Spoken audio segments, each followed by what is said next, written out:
우리가 주님의 말씀을 읽을 때는 어떻게 보면 제3자처럼 사자처럼 그렇게 먼 관계가 없는 것처럼 생각할 때가 많습니다.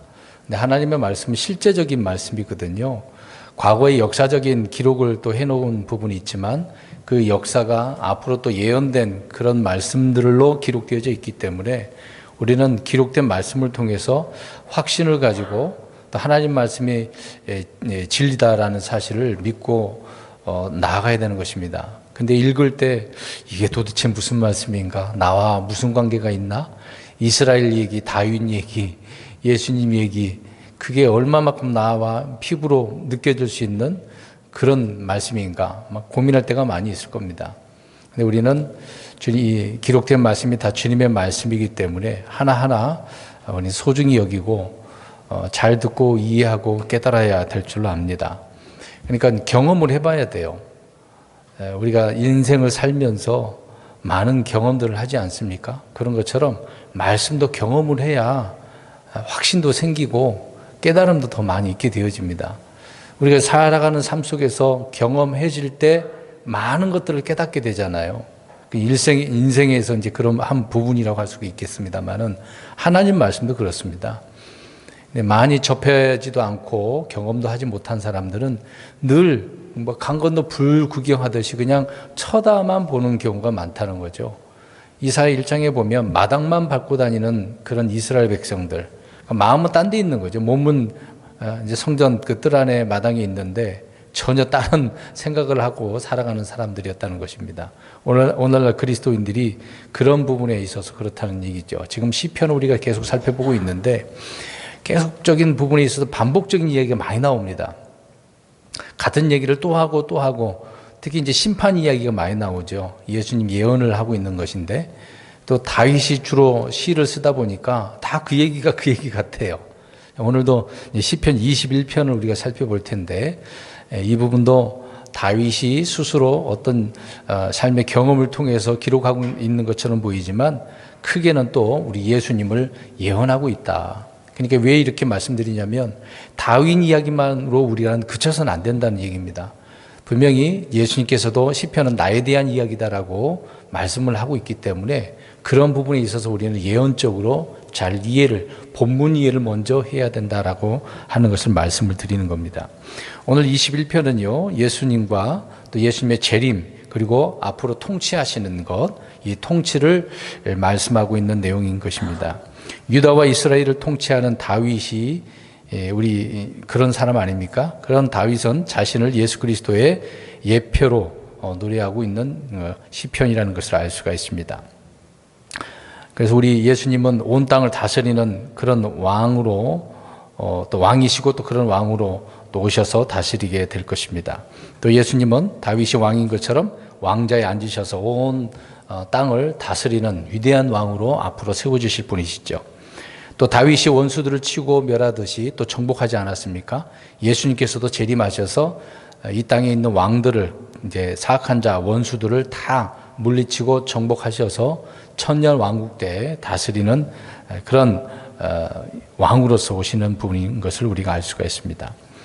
근데 2절, 3절, 4절 같은 경우에 보면은요, 다윗이 1절과 7절에서 이제 왕, 자기를 이야기하는 부분 것인데, 이 3절, 5절, 4절 같은 경우에는 그라고 나옵니다.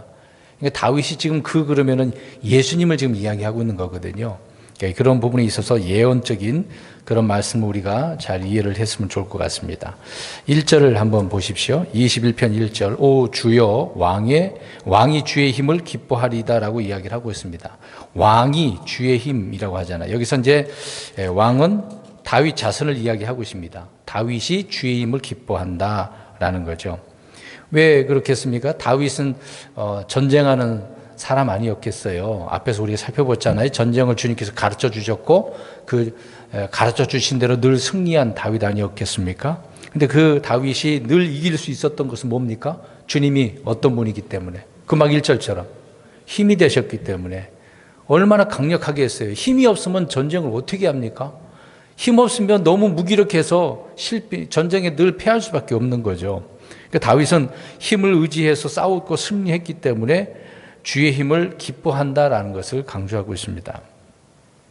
또 예수님 주님이 힘이시고 또 신뢰한 나의 힘이다라고 말씀을 하고 있기 때문에 더 그렇겠죠. 주는 나의 힘이시오니라고 하는 말씀은 다윗이 개인의 그런 체험일 뿐만 아니라 우리 주님을 특별히 말씀을 해주고 있다라고 하는 부분입니다. 우리가 이제 주님께서 힘이시다라고 때 그것을 기뻐해야 된다는 얘기죠. 그냥 기뻐하는 게 아니라 우리가 뭐 기쁘다, 즐겁다, 살면서 뭐 여유가 되면 행복하다, 뭐 여행 가면 또 행복하다, 즐길 때 막 그런 표현들을 많이 하는데 우리가 좀 전에 제가 처음에 얘기한 것처럼 성경을 경험해 본 분들, 삶 속에서 주님이 나의 얼마나 큰 힘이 되었는가 그것을 경험하신 분들은 그게 기쁘다는 얘기죠. 그러니까 다윗은 그 얘기를 하고 있는 겁니다. 우리는 무엇이 기쁨인가, 나의 기쁨은 무엇인가, 그런 부분을 오늘 1절 이 말씀을 통해서 생각해 보아야 되는 것입니다. 다윗은 실제 전쟁을 한 사람이거든요. 지금 우리는 영적인 싸움을 하지 않습니까? 이런 영적인 마귀와 싸울 때에 거기에서 승리할 수 있는 비결은 우리 주님을 의지했기 때문에, 신뢰했기 때문에, 주님이 나의 힘이 되어 주셔서 승리하도록 해 주셨기 때문에 우리가 이길 수 있는 것 아니겠습니까? 우리는 나 스스로 마귀를 대적해서 이길 수가 없어요. 안 됩니다. 어느 누구도 마귀를 이길 수가 없어요. 그렇기 때문에 주님만이 이길 수 있는 분이기 때문에 우리가 그 힘을 의지하고 또 그것을 기뻐해야 된다는 것을 알 수가 있습니다. 그래서 이런 부분에 있어서 다윗은 주님의 그 힘을 기뻐한다라고 이야기하고 있는 거죠. 계속해서 1절 보십시오. 힘을 기뻐하는 것뿐만 아니라 또 무엇을 기뻐한다고 합니까? 구원을, 주님의 구원을 크게 기뻐한다. 전쟁에서 이기는 게 이제 구원 아닙니까? 가난에서 이겨내는 거, 기근에서 이겨내는 거, 질병에서 이겨내는 거, 어떤 삶 가운데 어려운 그런 환난에서 이겨내는 거, 그게 또 하나의 구원이 되는 거죠. 혼의 구원을 말하는 게 아니라. 그럴 때마다 얼마나 기뻤겠어요. 전쟁에서 패하지 않고 승리했다라고 하는 것은 구원한 거잖아요. 하나님께서요. 그러니까 다윗은 그 사실을 경험을 했기 때문에 그 구원이 얼마나 기뻤는지 참으로 크게 기뻐하리다라고 되어져 있습니다. 참으로라는 단어가 들어가 있어요. 그냥 거짓이 아니에요. 그냥 조금 느낀 게 아니란 말이에요. 크게 느낀 거죠. 실질적으로 우리 크리스찬으로서 혼의 구원을 한번 생각해 보겠습니다. 어떻습니까? 구원 받으셨을 때 어떠셨나요? 그냥 구원 받았네 그렇게 하고 넘어갔나요? 진짜 구원의 그 감격을 깨달은 사람은요, 눈물 콧물 흘리면서 주님 앞에 감사하고 몇 날 며칠을 막 그게 생각나. 정말 기쁠 수밖에 없거든요.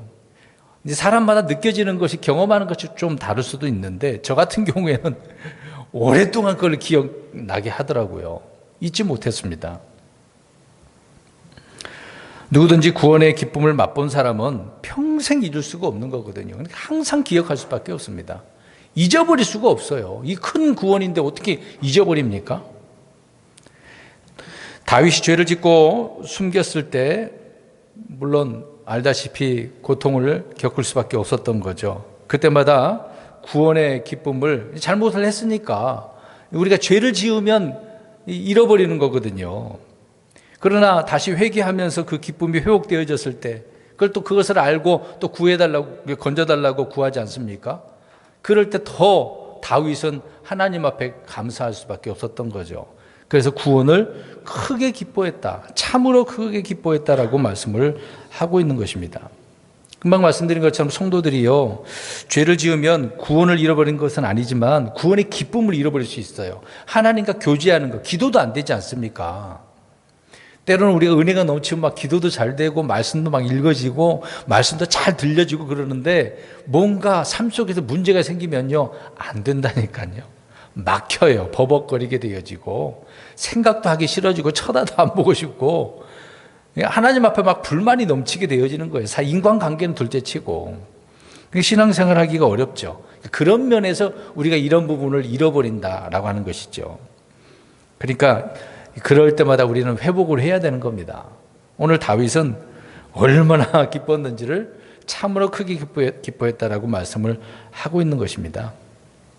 많은 고난, 어려움들을, 시험들에서 건짐받으면 기뻐할 수밖에 없는 거죠. 여러 번 이제 우리가 히스기야를 생각할 수밖에 없는 것은 아시리아가 쳐들어와서 예루살렘 다 주변에 둘러쌌지 않았습니까? 어디 나갈 수도 없는 거예요. 막막하지 않습니까? 그러나 히스기야와 이스라엘 백성들이 주님께서 구원해 주셨기 때문에 그들 다 물리쳐 주셨잖아요.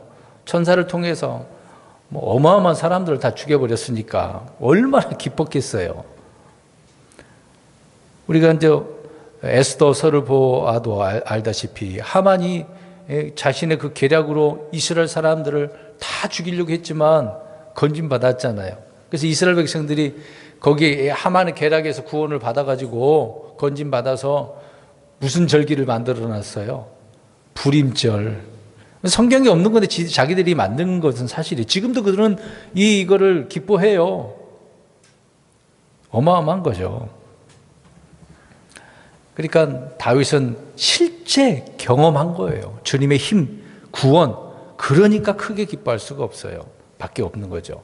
근데 우리는 어떻습니까? 다윗 시편 내용을 보세요. 일생이 그렇게 기뻐하는 삶이었거든요. 근데 우리는 기분 좋을 때마다, 은혜 받을 때마다, 아니면 막 낙심하거나 시험에 들거나 죄 지었을 때는 정말 자주 말씀드리지만은 믿음이 바닥을 드러내는 거죠. 그때마다. 2절 보겠습니다. 2절을 1절과 같이 연결해서 보면 이제 그가 나오잖아요. 이 다윗이 되겠죠. 역사적으로는 그렇게 우리가 이해를 할 수가 있는 것입니다. 그러나 우리는 거기서 그쳐서는 안 됩니다. 자, 하나님께서 다윗에게 성전을 세우시겠다라고 할 때 선한 소원을 하나님이 주셨어요. 또 그걸 가지고 다윗도 성전을 짓고 싶다고 하지 않았습니까? 오늘 2절을 보세요. 마음속으로 바라는 것을 그에게 주셨다라고 하잖아요. 근데 그 입술의 요구를 거절하지 아니했다. 다 들어줬다 그런 얘기잖아요. 근데 한번 보세요. 하나님께서 다윗에게 성전을 지을 수 있도록 허락해 줬는데 소원을 줬단 말이죠. 근데 그렇게 하겠다라고 할 때 하나님이 어떻게 했습니까? 짓지 말라고 했어요. 하나님은 뭐 줬다 뺏는 것처럼 이렇게 보이지 않습니까? 그러니까 이 절을 보면은 다윗을 이야기할 것 같아요. 예수님 이야기할 것 같아요. 예수님 이야기죠. 우리 예수님이 하나님 앞에 어떤 것이든 요구할 때 주님께서 다 들어주셨다라고 말씀을 하지 않았습니까? 요한복음 5장 30절이나 6장 38절에 보면 그 내용을 우리가 알 수가 있고, 또 히브리서 10장 7절을 보게 되어지면요, 내가 주의 뜻을 행하러 오나이다 라고 그렇게 말씀이 되어져 있어요. 그럴 때마다 주의 아버지 하나님께서는 다 들어주셨다라고 말씀을 하고 있는 거죠. 그러니까 하나님께서 예수님께 마음의 소원을 주셨는데 그 소원을 주님 아버지 하나님 앞에 또 얘기할 때 하나님께서 들어주셨다. 이제 그런 얘기가 되는 것입니다. 다시 2절을 보시면, 자, 예수님이 하신 모든 기도는 그래서 다 응답된 것을 우리가 알게 되어지는 거죠. 우리 성경 한 구절을 보겠습니다. 요한복음 11장 42절을 보겠습니다. 요한복음 11장 22절, 요한복음 11장 22절을 보겠습니다. 요한복음 11장 22절 시작. 아직 못 찾으셨어요. 11장 22절 시작. 그러나 이제라도 주께서 무엇이든 하나님께 구하시면 하나님께서 그것을 주께 주실 줄을 내가 아나이다 하니.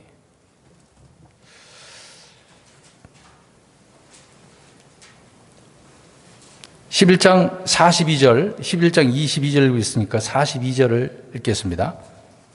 요한복음 11장 42절 읽겠습니다. 시작.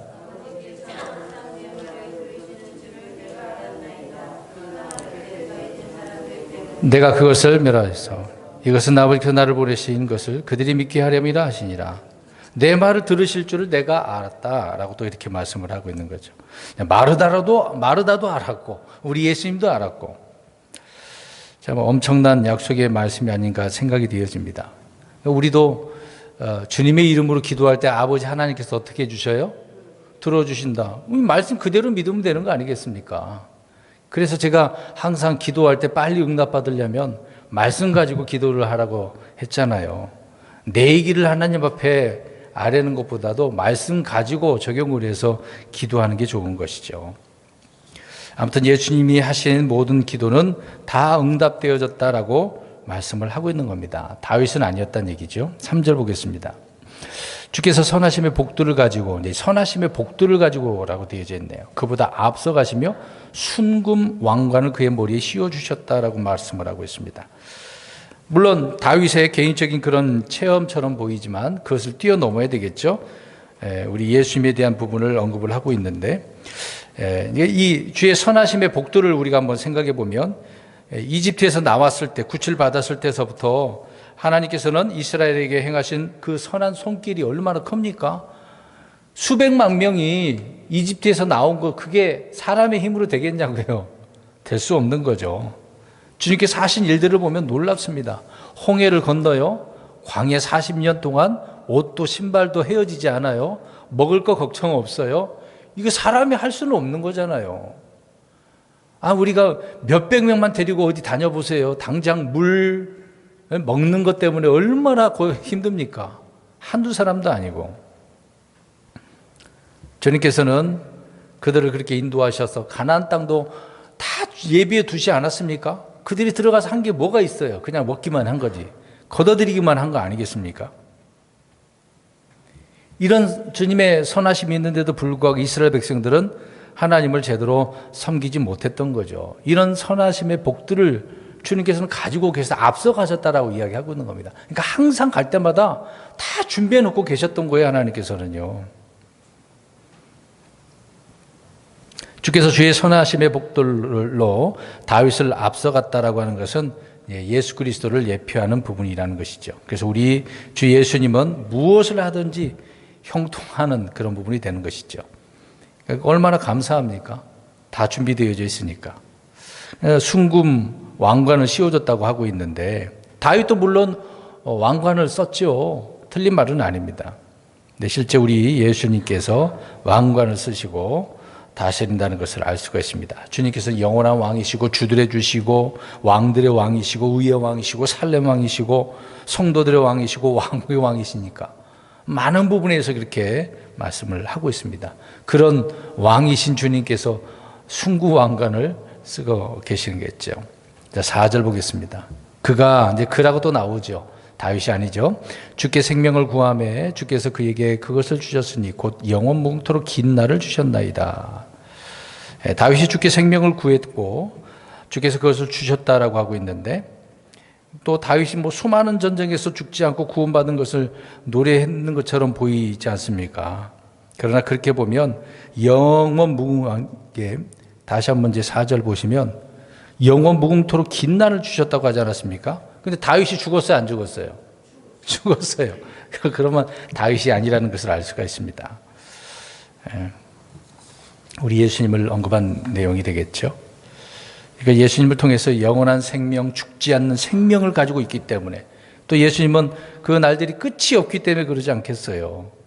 그래서 영원 무궁토록 긴 날을 우리 예수님을 통해서 주신 거다. 예수님이 그런 분이시고요. 5절, 그렇게 어려운 구절이 아니라 생각되어집니다. 5절 보겠습니다. 주의 구원으로 인해 그의 영광이 크오니 주께서 존귀와 위엄을 그의 위에 두셨나이다. 물론 또 다윗에게 적용하면 그가 왕이 되고 왕조가 열린 것으로 이렇게 해석을 할 수가 있겠죠. 이건 역시 예수님에 대한 이야기인데 다시 한번 보시기 바랍니다. 주의 구원으로 인해서 그의 영광이 크다라고 이야기합니다. 주 예수님의 영광이 얼마나 크겠습니까? 자, 그러면 예수님의 영광이 무엇이었을까요? 예수님이 받은 영광. 요한복음 가서 한번 보겠습니다. 요한복음 12장 23절. 요한복음 12장 23절. 요한복음 12장 23절. 무엇을 말씀하고 있는지 보겠습니다. 23절 시작. 예수님께서 그들에게 응답하여 이르시되 사람의 아들이 영광을 받을 때가 왔도다. 영광을 받을 때가 왔대. 20절 초반에 그 표제에 뭐라고 써 있어요? 하늘에 미리 죽어. 이건 뭘 이야기하는 것 같아요? 그렇죠. 십자가에 죽는 것을 이야기하고 계시는 거죠. 그러니까 부활의 영광이 크다라고 말씀을 하고 있는 겁니다. 우리 또 한 구절 또 보겠습니다. 베드로전서 1장 21절 한번 보겠어요. 하나님께서, 아버지 하나님께서 아들 예수님에게 이런 영광을 주셨던 거죠. 베드로전서 1장 21절 시작. 너희는 그분으로 말미암아 그분을 죽은 자들로부터 일으키시고 그분께 영광을 주신 하나님을 믿고 있으니 이것은 너희 믿음과 소망이 하나님 안에 있게 하렴이니라. 아멘. 여기서 무슨 영광이에요? 부활의 영광을 말씀을 하고 있는 거죠. 이 영광이 크다라고 말씀을 하고 있는 겁니다. 그래서 주께서 존귀와 위엄을 그 위에 두셨다. 그 영광뿐만 아니라 그 영광이 큰데 존귀와 위엄까지 두셨다라고 말씀을 하고 있는 겁니다. 근데 사실 우리 예수님은 사람들에게 존귀를 받지 않았잖아요. 요한복음 5장 41절에 나는 사람들에게 존귀를 받지 아니하노라 라고 말씀하셨습니다. 주님은 아버지 하나님께서 존귀와 위엄을 주셨는데도 불구하고요.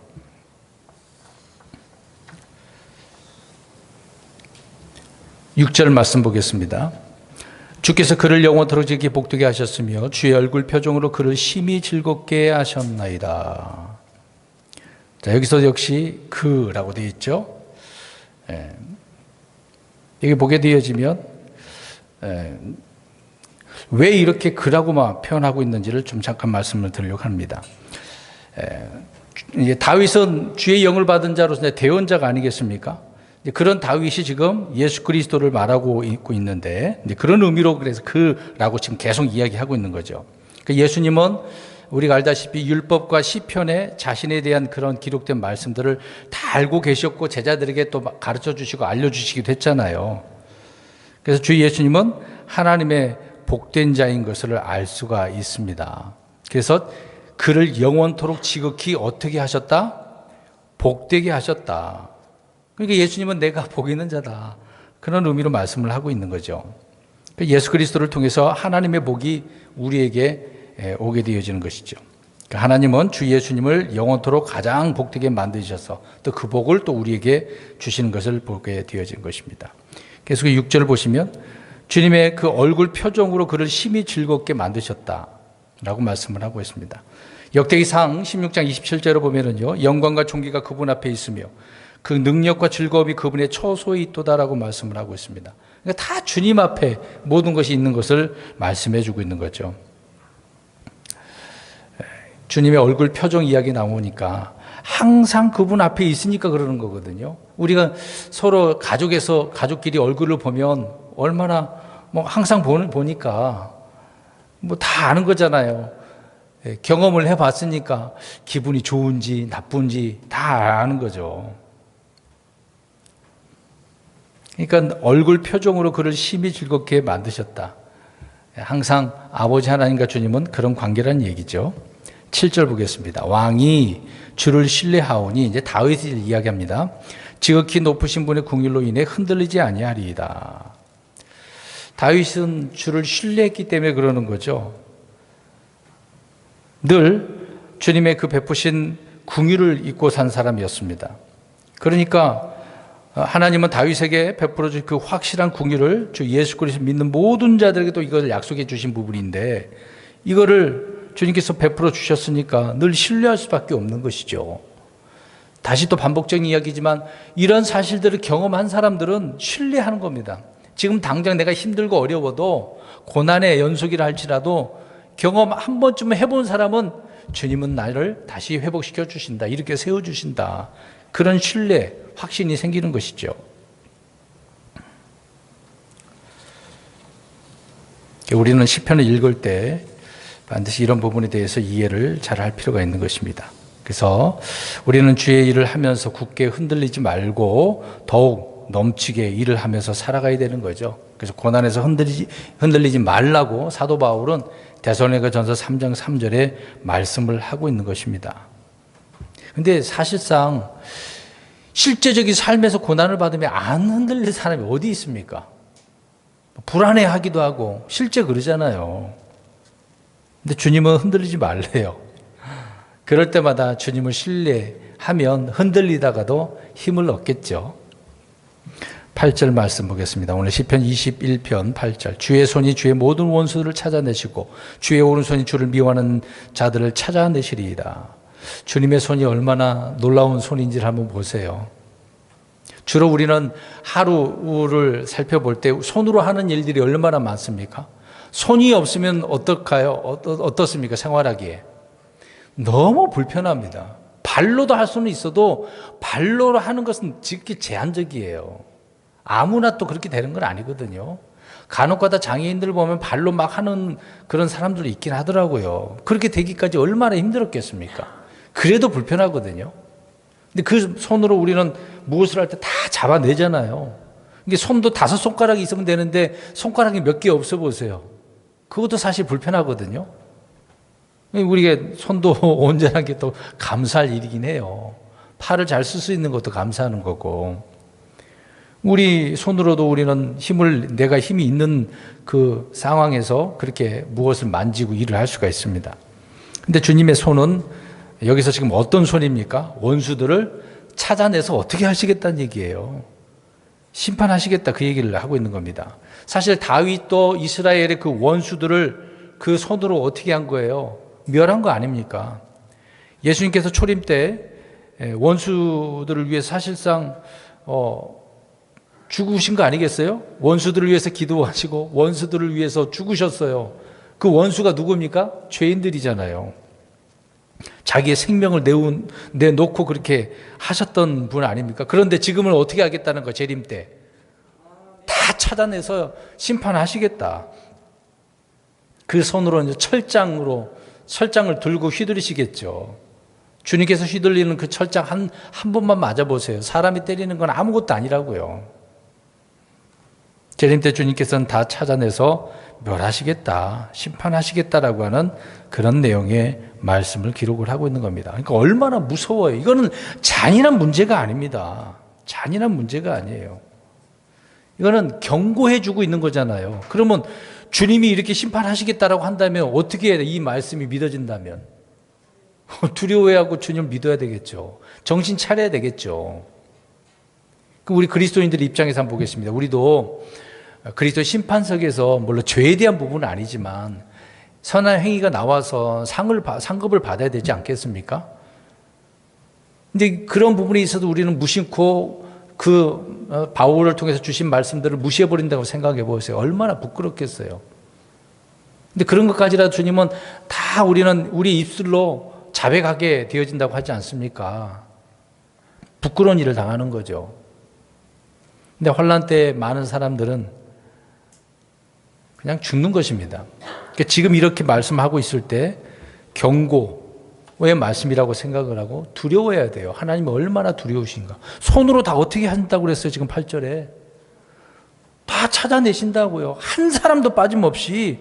생각해보세요. 지금 사람들이 숨잖아요. 숨는다고 하잖아요. 도망가려고 하지 않습니까? 저 땅속에 숨어도 하나님은 다 찾아내셔요. 무시무시한 하나님이에요.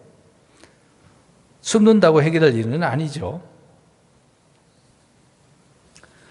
원수들은 아무리 산으로 숨고 동굴로 숨고 땅을 파고 숨어도 주님께서는 다 찾아내신대요. 우리 아모스서 9장 3절 한번 보겠습니다. 아모스서 3장 9절. 아모스서 3장 9절. 9장 3절입니다. 제가 거꾸로 얘기했는데요. 9장 3절, 아모스서 9장 3절, 시작. 그들이 갈멜산 꼭대기에 숨을지라도 내가 거기서 그들을 찾아내서 끄집어낼 것이며 그들이 내 눈앞에서 떠나 바다 밑에 숨을지라도 내가 거기서 뱀에게 명령하여 그것이 그들을 물게 하리라. 바다에서 하나님은 숨어도 뱀을 보낸대요. 참.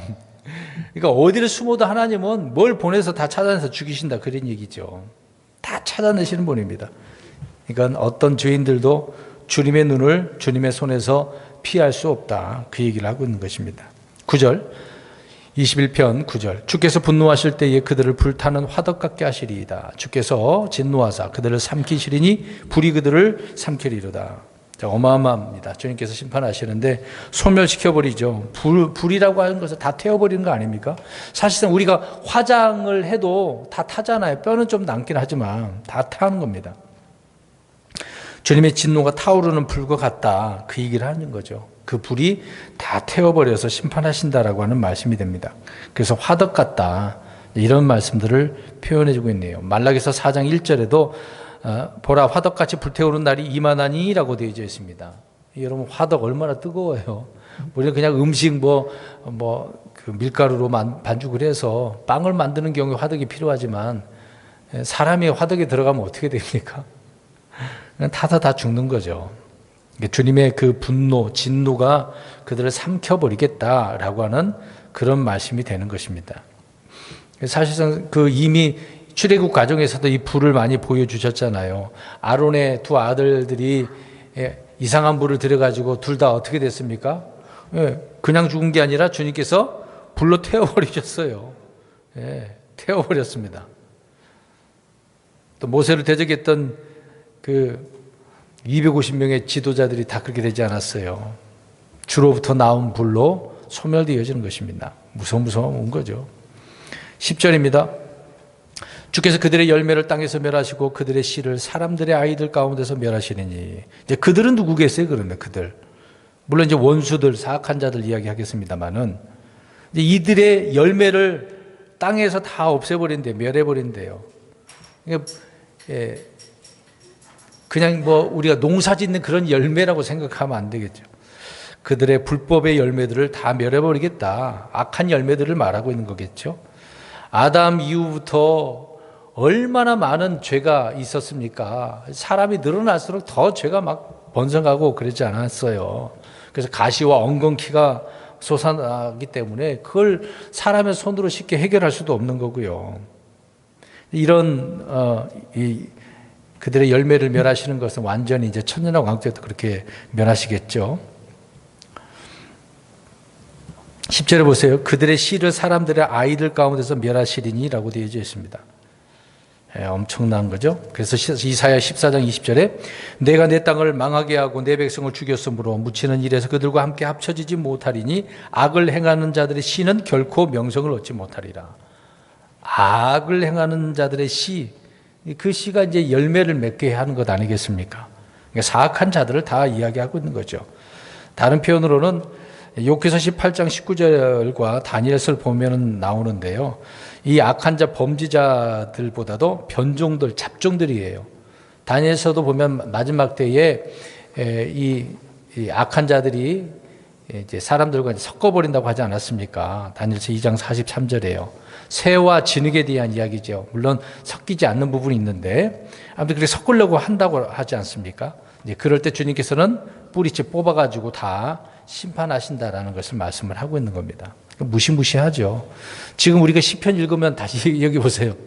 막 은혜가 되고 감동이 되고 주님 나의 힘이 되요 방편이에요. 원수들을 물리쳐 주네요. 이렇게 생각할 때 지금 나하고 원수지간에 있는 그런 사람 물리쳐 달라고 생각을 할 거 아닙니까? 근데 내용을 우리가 살펴보면 그런 내용은 아니잖아요. 1차적으로 잘 말씀을 이해를 해야 됩니다. 그래서 10절을 보면 그들이 어떻게 멸망을 당하는지 알 수 있죠.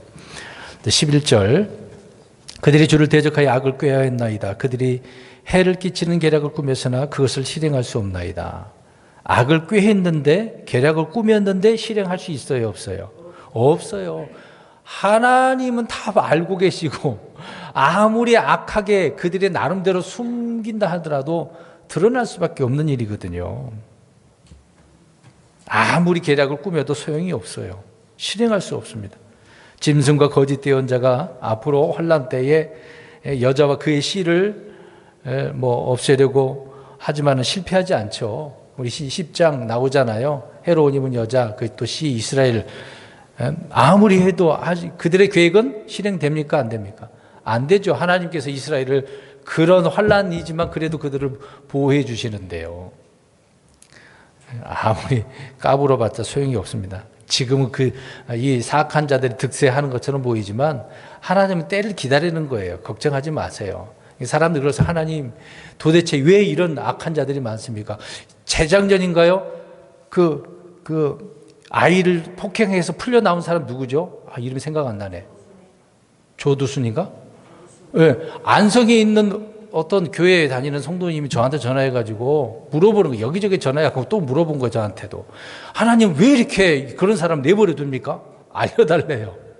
성경으로 설명을 해줬는데도 불구하고 받아들이지는 못하더라고요. 이게 자기 딴에는 불만인 거죠. 이런 악한 자들 하나님 빨리 죽여버리지 왜 내버려 두냐 이 말이죠. 여러분 그렇게 생각하면 이해가 안 되죠. 그러면 이 세상에 악한 사람들은 다 하나님 그때마다 어떻게 버려야 돼요? 그러면 본인도 악한 자가 아닙니까? 한 번도 죄 안 졌을 것 같아요? 뭐 그 조두순처럼 똑같은 그런 죄를 안 졌어도 다른 죄를 졌을 거 아닙니까? 그때마다 하나님이 죽여버리면 어떻게 되겠어요? 그러니까 생각하는 게 좀 짧은 거죠. 하나님 때를 기다리는 거예요. 악한 자는 악하게 그렇게 살다가 죽는 거예요. 고통당하다가. 깨닫지 못하면 뭐 죽는 거죠. 물론 여기 보세요. 이런 얘기하면 또 이상하게 생각할지도 몰라. 이런 조두순이라 할지라도 회개하고 예수님 믿으면 어떻습니까? 구원은 받죠. 구원은 받은 건데 이미 뭐 죄값은 치르고 나왔으니까 사람들이 이제 괘씸한 거죠. 그런 사람하고 옆에 있으면 안 된다고. 자기들은 죄 안 짓나? 아무튼 악인들의 계획은 소용이 없다.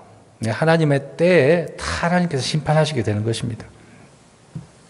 12절 그러므로 주께서 그들의 얼굴을 향해 주의 활시 위에 화살들을 쏠 준비를 하사 그들이 등을 돌리게 하시리이다.